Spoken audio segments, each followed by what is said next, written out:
Carlos da Áustria nasceu dentro de um império que, por séculos, sustentou a ideia de que o poder temporal deveria estar submetido à lei de Deus. A Casa de Habsburgo, herdeira do Sacro Império Romano-Germânico, governava sobre povos distintos, unidos por uma estrutura política que ainda via a monarquia como um reflexo da ordem divina.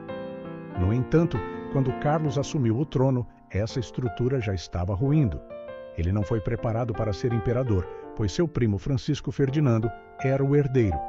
Mas o assassinato em Sarajevo transformou Carlos no sucessor direto e o lançou à frente de um império em guerra.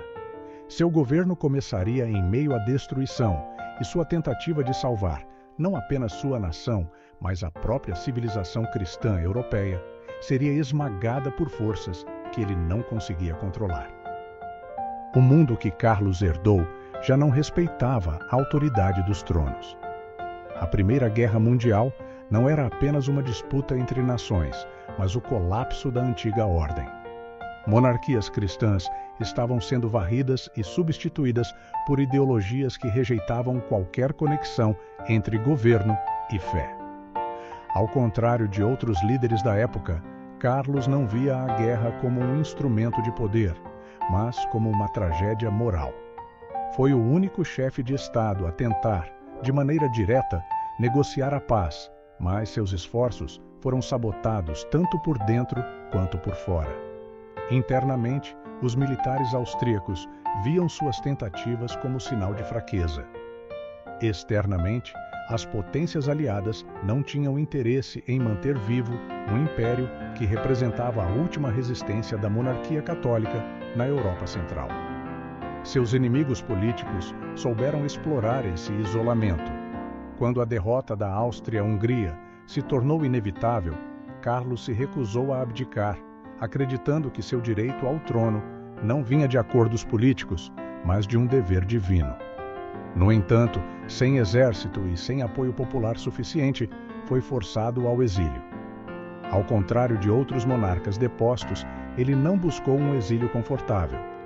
Tentou recuperar seu trono na Hungria, onde ainda existia um movimento monarquista leal.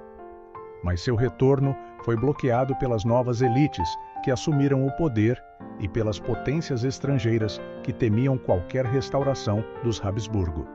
Sem alternativas, foi deportado para a Ilha da Madeira, onde viveu em condições de extrema pobreza com sua família. A vida de Carlos na Madeira foi um reflexo do destino da cristandade europeia. Enquanto sua saúde se deteriorava, os mesmos governos que o exilaram consolidavam novas formas de domínio, sem qualquer referência ao que outrora fora um princípio inquestionável. A autoridade deveria servir a Deus, e não apenas aos interesses de um grupo político. Sua morte prematura encerrou um ciclo de séculos em que os imperadores de seu império eram vistos não apenas como chefes de Estado, mas como defensores da fé.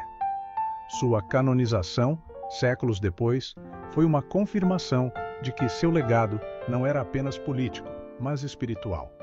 A deposição de Carlos não foi apenas o fim de um império, mas o marco definitivo da secularização da Europa. Nenhuma grande potência política voltaria a se definir explicitamente como defensora da fé católica.